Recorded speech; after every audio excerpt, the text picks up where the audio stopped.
মিরপুর রাতে খেলতে দেখছেন না? আরে বাহ।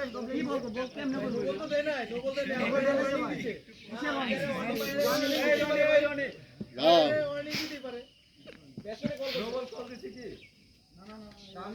ভাই এটা আগেও হয়েছে, কল দেওয়া হয়েছে, এটা আগে এটা না, এটা সবার সময় দেওয়া হয়েছে। আম্পায়ারের কল, এটা নিয়ে কোনো কথা নাই, থাক। আম্পায়ার যারা চালাচ্ছে খেলা তাদের ডিসিশন।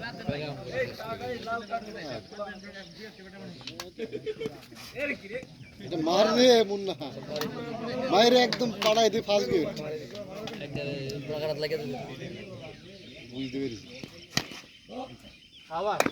আরে ভাই কাল দেখে তো ফিল্ডিং দিতে ধরে যায়, এর একজন কইছে ফাউলামি আলাপ কম করবা। মিস ফিল্ডিং এই যাও। আরে বলতেছি যে টিম মানে এই যে রান রেটের এক করলো এই টিমে এর মধ্যে বসে ফাউলামি আলাপ কম করবো। আমরা স্যাক্রিফাইস করতেছি যাতে